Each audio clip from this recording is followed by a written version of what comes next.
ओम शांति।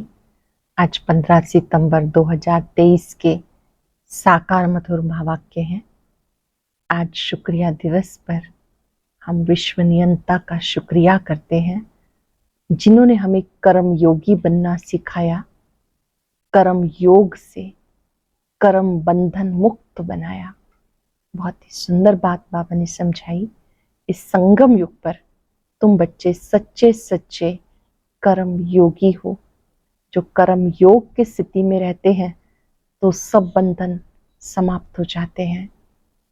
साथ साथ बाबा ने इस यज्ञ का महत्व समझाया। शिव बाबा ने ब्रह्मा तन में आकर ये रुद्र ज्ञान यज्ञ रचा है। इस यज्ञ से आप सच्ची सुख शांति का अनुभव करते हो, सत्युगी राज्य का आह्वान करते हो और विनाश ज्वाला इसी से प्रज्वलित होती है। मनुष्य यज्ञ रचते हैं कि शांति हो जाए। बाबा ने जो यज्ञ रचा है इससे विनाश होता है, नई दुनिया आती है। बाबा ने किस यज्ञ में तुम ब्राह्मण संभाल करने के निमित्त हो। आपको बहुत बहुत निरंकारी बन के रहना है। जिससे बाबा निराकार निरंकारी है। ब्रह्मा बाबा का रिगार्ड रखना है। कई बच्चे समझ नहीं पाते कि इनके द्वारा शिव बाबा पढ़ाते हैं, इनके द्वारा बाबा हमें गोद लेते हैं। अगर कोई कहते हैं हमारा निराकार से कनेक्शन है तो बाबा कहते हैं अच्छा, फिर निराकार की गोद में जाके दिखाओ। कैसे जाएंगे? उसके साथ खाना खा के दिखाओ। ऐसे बाबा ने बच्चों को याद दिलाया कि निराकार बाप इस साकार तन में आए हैं तो इनका भी रिगार्ड रखना है।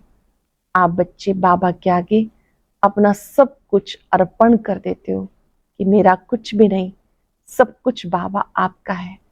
अर्पण में होने के बाद भी दिल दर्पण में देखो मैं कितना सेंसिबल बना हूं, कितना बाबा को याद करता हूं। सुनते हैं बाबा के मधुर बोल। बाबा ने कहा, मीठे बच्चे तुम रुद्र ज्ञान यज्ञ में बैठे हो। रुद्र शिव बाबा तुम्हें जो सुनाते हैं वो सुनकर दूसरों को जरूर सुनाना है। तुम रुद्र ज्ञान यज्ञ में बैठे हो। रुद्र शिव बाबा तुम्हें जो सुनाते हैं वो सुनकर दूसरों को जरूर सुनाना है। क्वेश्चन है, बाबा ने यज्ञ रचा है, मनुष्य भी यज्ञ रचते हैं, दोनों में कौन सा मुख्य अंतर है? बाप ने भी यज्ञ रचा, मनुष्य भी यज्ञ रचते हैं, दोनों में कौन सा मुख्य अंतर है? मनुष्य रुद्र यज्ञ रचते हैं कि शांति हो अर्थात विनाश ना हो, लेकिन बाबा ने रुद्र यज्ञ रचा। इस यज्ञ से विनाश वाला निकले, भारत स्वर्ग बने। बाप के इस रुद्र ज्ञान यज्ञ से तुम नर से नारायण अर्थात मनुष्य से देवता बन जाते हो। उस यज्ञ से कोई भी प्राप्ति नहीं होती। बाप के इस रुद्र ज्ञान यज्ञ से तुम नर से नारायण अर्थात मनुष्य से देवता बन जाते हो। उस यज्ञ से तो कोई भी प्राप्ति नहीं होती। गीता तुम्हारे बुलाने को जी चाहता है। ओम शांति। ये कितना मीठा गीत है, कितना अर्थ सहित है। जो विशाल बुद्धि होंगे वो अच्छी रीति समझ सकेंगे। बुद्धि में नंबरवार है ना, उत्तम मध्यम और कनिष्ठ होते हैं। उत्तम बुद्धि वाले इसका अर्थ अच्छी रीति समझ सकते हैं। तुम्हारे बुलाने को जी चाहता है, ये कौन याद करते हैं? बच्चे। कौन से बच्चे? बच्चे तो ढेर हैं। जो ब्राह्मण बने हैं, जो देवता थे, जिन्होंने पूरे 84 जन्म लिए, उन्होंने ही जास्ती बुलाया। वही शिव अथवा सोमनाथ के मंदिर की स्थापना करते हैं। सिद्ध होता है हम जो पूज्य देवी देवता थे अभी हम पुजारी बन गए। बरोबर हम पूज्य थे फिर पुजारी बने तो सोमनाथ शिव की पूजा करते हैं। रुद्र यज्ञ बहुत रचते हैं, रुद्र ज्ञान यज्ञ कभी नहीं रचते। रुद्र यज्ञ नाम रखते हैं, अभी भी रुद्र यज्ञ रच रहे हैं। तुम बहुत अच्छा समझा सकते हो रुद्र कौन है। क्या रुद्र ने कभी यज्ञ रचा था? कैसे रचा? फिर क्या उसकी सिद्धि हुई? ये कोई नहीं जानते। तुम्हें अब ज्ञान का तीसरा नेत्र मिला। परम पिता परमात्मा के सिवाय ज्ञान का तीसरा नेत्र कोई दे नहीं सकता। ज्ञान सागर परम पिता परमात्मा को कहा जाता, मनुष्य को ज्ञान सागर नहीं कह सकते। अब तुम जानते हो हमें दादे का वर्षा मिल रहा है। जिसको याद करते हैं कि बाबा आकर अविनाशी ज्ञान रत्नों का दान करो, फिर हम भी दान लेकर औरों को करेंगे। बहुत सहज है, सिर्फ याद दिलाएंगे तुम्हारे दो बाप हैं। भक्ति मार्ग में दो बाप हो जाते, सतयुग त्रेता में लौकिक बाप ही होता। वहां वर्षा भी तुम इस समय के पुरुषार्थ अनुसार पाते हो, तो तुम बच्चों का माथा फिरना चाहिए। ऐसी सी जगह जाके पूछना चाहिए कि रुद्र यज्ञ किसने रचा था। क्या रुद्र ज्ञान यज्ञ है या रुद्र यज्ञ है? असल नाम है रुद्र ज्ञान यज्ञ। रुद्र तो है निराकार, वो कैसे यज्ञ रचेगा? जरूर शरीर धारण करना पड़े। दक्ष प्रजापति का यज्ञ भी मनाते आते दिखाते। दक्ष प्रजापति यज्ञ में अश्व को स्वाहा करते हैं, घोड़े को टुकड़े टुकड़े करके जलाते हैं, उसको दक्ष प्रजापति यज्ञ कहते हैं। ये तुम अब जानते हो। वहां लिखना चाहिए कौन सा यज्ञ है। बड़े भक्के से यज्ञ करते हैं, बहुत पैसे इकट्ठे करते हैं, बड़े बड़े आदमी दान करते, कोई 100 निकालते, कोई 500। इस रुद्र ज्ञान यज्ञ में तुम सारा कुछ स्वाहा करते हो, तन मन धन सहित स्वाहा होते हो। उसमें तो थोड़ा सा पैसा निकाल के इकट्ठा करते, फिर ब्राह्मण को दक्षिणा मिलती। यहाँ तो तुम्हें स्वाहा होना पड़ता, वहां स्वाहा होने की बात ही नहीं। यहाँ बच्चे कहते बाबा तन मन धन सहित मैं आता हूँ, वहां ऐसे नहीं कहेंगे। यहाँ पर बच्चे कहते बाबा मैं तन मन धन सहित मैं आता हूँ, मैं आपका हूँ, वहां ऐसा नहीं कहेंगे। आहुति में कभी ऐसा नहीं डालेंगे। आरती आदि होगी, चंदा चीरा होगा, बड़ों बड़ों से लेते हैं। तुम बच्चे जानते हो रुद्र ज्ञान यज्ञ से विनाश वाला प्रज्वलित हुई। वो यज्ञ रचते शांति के लिए, विनाश के लिए नहीं। वहां शांति का बड़ा आवाज करते। शांति तो सारी दुनिया में चाहिए ना, परमात्मा है शांति का सागर। तुम बच्चों को अर्थ समझाया जाता, अखबार पढ़ते हो तो ख्याल चलना चाहिए कैसे हम सबको समझाएं। बाबा जानते कैसे बी के दुकान संभाल रहे हैं। सेठ का कौन सा दुकान बड़ा अच्छा चलता, कौन सा मैनेजर अच्छा है, वो तो गुड़ जाने, गुड़ की गोथरी जाने न, कौन सा सेंटर अच्छा चल रहा है कौन सा नहीं चल रहा, वो तो शिव बाबा जाने या जो बच्चे निमित्त है वो जाने। ये ब्रह्मा है गोथरी, ये बड़ी रमणीक बातें हैं। गुड़ जाने, गुड़ की गोथरी जाने, ये बड़ी रमणीक बातें हैं। तो रुद्र ज्ञान यज्ञ के लिए तो लिखा हुआ है, इससे विनाश वाला निकली। वो यज्ञ करते शांति के लिए। ये सच्चा सच्चा यज्ञ। उन ब्राह्मणों के तो अनेक सेठ होते हैं, ये तुम ब्राह्मणों का एक ही सेठ है। बाप है रुद्र। रुद्र बाप कहो, शिव कहो, सोमनाथ कहो, उसने ज्ञान यज्ञ रचा जिसमें तुम बैठे हो। वह यज्ञ तो 2-4 दिन चलेगा। तुम्हारा ये रुद्र ज्ञान यज्ञ बहुत बड़ा है, उसमें टाइम लगता। यह नर से नारायण अथवा मनुष्य से देवता बनने का यज्ञ। यह नर से नारायण, मनुष्य से देवता बनने का यज्ञ। वह तो ऐसा नहीं कहेंगे। बाबा बैठ समझाते कैसे उनको सावधान करो, बड़ों बड़ों को बोलो ये तुम जो यज्ञ रचते हो उसमें भूल है। परम पिता परमात्मा कल्प कल्प संगम पर आते हैं। शास्त्रों में युगे युगे लिख दिया, ये भूल कर दी। वैसे ही रुद्र यज्ञ रचते। वास्तव में रुद्र ज्ञान यज्ञ है। शिव का नाम है रुद्र, उसने ज्ञान यज्ञ रचा। जैसे इब्राहिम ने अपना इस्लाम धर्म स्थापन किया, बुद्ध ने बौद्ध धर्म स्थापन किया, वैसे रुद्र का है ज्ञान यज्ञ जिससे विनाश वाला प्रज्वलित होती। तो गोया वो लोग शांति के लिए यज्ञ रचते, विनाश नहीं चाहते। स्वर्ग की स्थापना के लिए नरक का विनाश हो, ये तो अच्छा है ना। भारत है अविनाशी खंड। जरूर भारत के मनुष्य संप्रदाय बहुत ज्यादा होने चाहिए। आदि सनातन देवी देवता धर्म था, उनको सारा कल्प हुआ। शास्त्रों में 33 करोड़ लिख दिया, परंतु ये तो समझाना चाहिए जरूर और धर्म वालों से देवता धर्म की आदमशुमारी जास्ती होगी। लेकिन वो कन्वर्ट हो गई तो कैसे निकले? बौद्धि, क्रिश्चियन, मुसलमान आदि जाकर ढेर बने, इसलिए थोड़ी संख्या हो जाती। ये भी ड्रामा। इसमें समझने की बड़ी विशाल बुद्धि चाहिए। जब तक बुद्धि में ज्ञान नहीं बैठा तो सिर्फ अर्पण में होने से क्या फायदा। जब तक बुद्धि में ज्ञान नहीं बैठा, सिर्फ अर्पण में होने से क्या फायदा। अर्पण में तो ढेर बनते हैं, परंतु जो अच्छी रीति धारणा कर औरों को कराते हैं, प्रजा बनाते हैं, वो अच्छा पद पाते हैं। जो अच्छी रीति धारणा करते हैं, औरों को कराते हैं, प्रजा बनाते हैं, वो अच्छा पद पा सकते। तो ये गीत एक्यूरेट है, बुलाने को जी चाहता है। सबसे पहले 84 जन्म किसने लिए होंगे? जो पहले पहले थे वो थे देवी देवताएं, सो भी भारत में थे। अभी तो कोई कहाँ कन्वर्ट हो गई, कई तो भारत से बाहर चले गए, नहीं तो वास्तव में भारत जैसा बड़े से बड़ा तीर्थ कोई है नहीं। और सब धर्म संस्थापक जो हैं उनको भी पावन बनाने के लिए भगवान को भारत में आना पड़ता है, क्योंकि सब पतित हैं। सबको पावन बनाने वाला एक है, ये तुम जानते हो। सब आत्माएं पतित हैं, उन्हें पावन बनाने वाला एक बाप है। तुम्हारे में भी नंबरवार यथार्थ रीति जान सकते हैं। तुम कहेंगे हम रुद्र ज्ञान यज्ञ में बैठे हैं। ऐसा कोई यज्ञ होता है क्या जिसमें इतना समय बैठे हो? क्या बैठ करते हो? रुद्र जो ज्ञान सुनाते हैं वो सुनते ही रहते हो। जहां तक रुद्र बाबा इस शरीर में है सुनाते रहेंगे। प्रजापिता ब्रह्मा भी तो जरूर यहाँ होगा ना। ब्रह्मा का दिन, ब्रह्मा की रात गाई हुई है।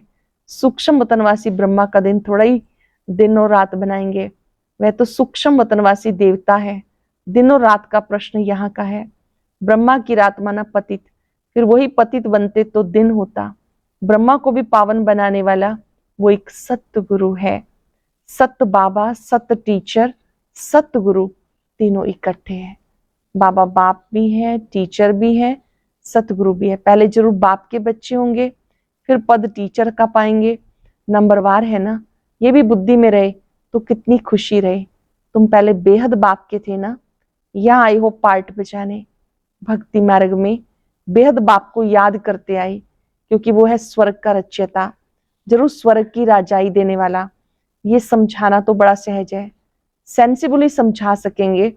वास्तव में सेंसिबल तुम ब्राह्मण हो। तुम्हारे में भी जो अक्लमंद है उसमें भी नंबरवार है। दुनिया के अक्लमंद भी नंबरवार है। यहाँ भी जो सेंसिबल बनते जाएंगे वो जरूर अच्छा नंबर पाएंगे।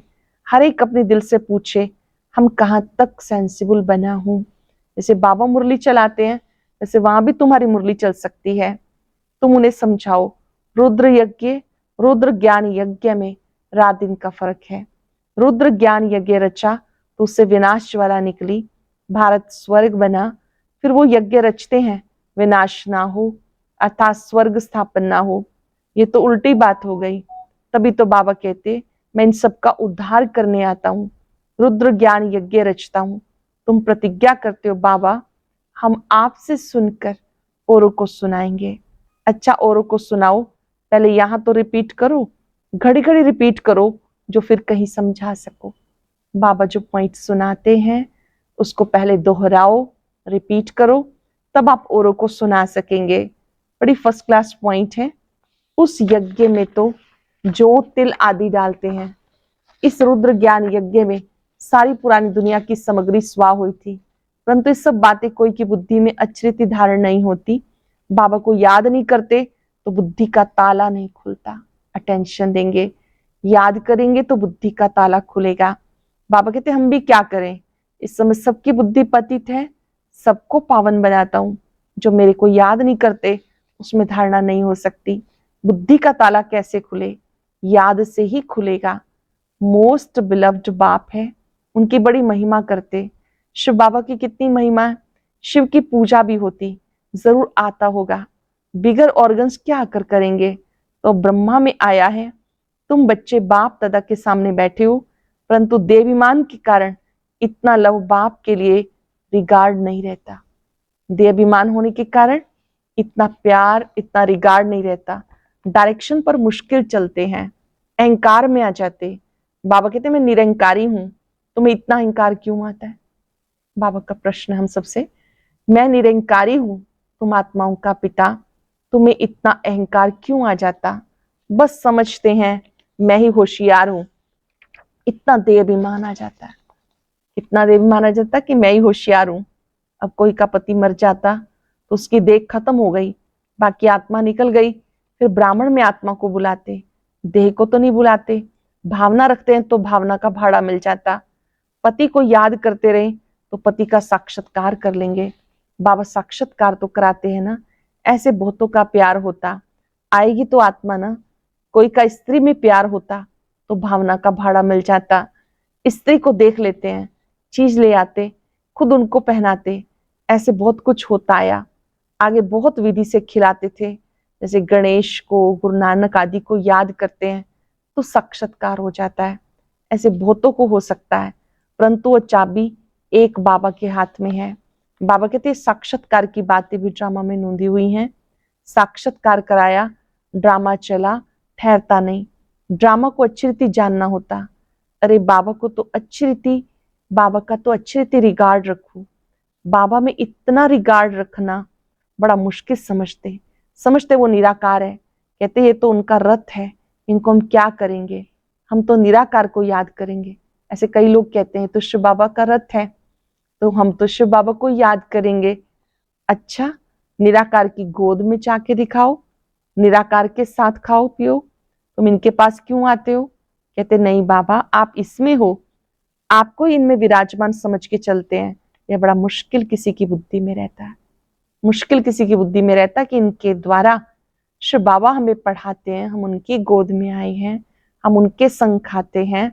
ऐसे बहुत है जो गपोड़े लगाते हैं, हमारा बाबा में बहुत प्यार है, हम इतने घंटे बाबा को याद करते हैं। बाबा कहते हैं मैं भी पूरा याद नहीं करता हूँ, मैं तो एक ही सिक्के लदा बच्चा हूँ, फिर भी मैं पुरुषार्थ करता हूँ। कई बच्चे गपोड़ा लगाते हैं, हम 24 घंटे याद करते हैं। तो बाबा ने कहा कि जबकि मेरे तन में शिव बाबा है, फिर भी मैं पुरुषार्थ करता हूँ, मैं बीच बीच में भूल जाता हूँ, मैं बाबा का सिक्के लदा बच्चा हूँ, फिर भी पुरुषार्थ करता हूँ। अच्छा, मीठे मीठे सिक्के लदे बच्चों प्रति माता पिता बाप दादा का याद प्यार, गुड मॉर्निंग। रूहानी बाप की रूहानी बच्चों को नमस्ते। रूहानी बच्चों की रूहानी बाप दादा को याद प्यार, नमस्ते, गुड मॉर्निंग, शुक्रिया बाबा, शुक्रिया। धारणा के लिए सार, पहले पॉइंट है अर्पण होने के साथ साथ अपनी बुद्धि को विशाल बनाना है। ऊंच पद के लिए अच्छी रीति धारणा करनी और करानी है। बाप समान निरंकारी बनना है। अहंकार छोड़ बाबा से अति लव रिगार्ड रखना है। देह अभिमान में नहीं आना। अर्पण होने के साथ साथ अपनी बुद्धि को विशाल बनाना है। ऊंच पद के लिए अच्छी रीति धारणा करनी और करानी है। बाप समान निरंकारी बनना है।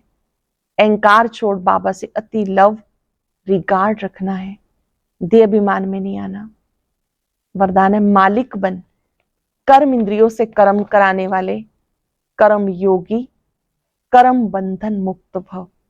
मालिक बन, कर्म इंद्रियों से कर्म कराने वाले, कर्म योगी, कर्म बंधन मुक्त भव। ब्राह्मण जीवन कर्म बंधन का जीवन नहीं, कर्म योगी जीवन है। कर्म इंद्रियों के मालिक बन, जो चाहे जैसे चाहे जितना समय कर्म कराना चाहो कर्म इंद्रियों से कराते चलो तो ब्राह्मण सो फरिश्ता बन जाएंगे, कर्म बंधन समाप्त हो जाएंगे। ये देह सेवा के अर्थ मिली है।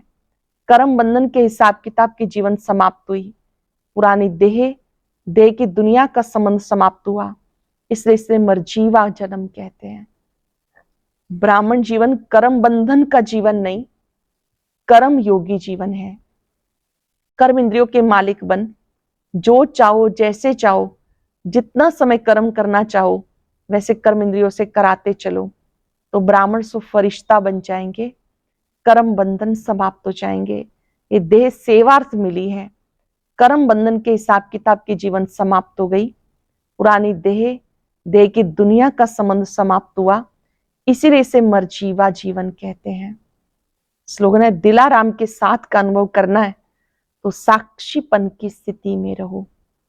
दिलाराम के साथ का अनुभव करना है तो साक्षीपन की स्थिति में रहो। आज चलते फिरते बाबा का शुक्रिया करेंगे। प्यारे बाबा, आपने हमें कर्म योगी बनाया, कर्म बंधन मुक्त बनाया, आपका शुक्रिया।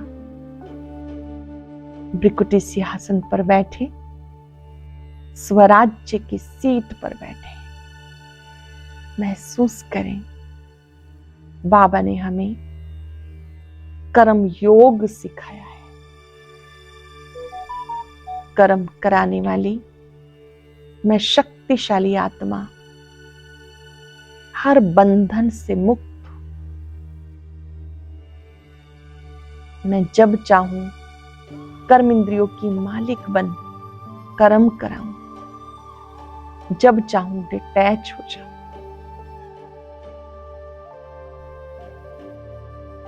बाबा की शक्तियों को फाउंटेन की तरह अपने में आता देखें। मैं कर्म योगी आत्मा हूं, कर्म बंधन से मुक्त। शुक्रिया बाबा, शुक्रिया। ओम शांति।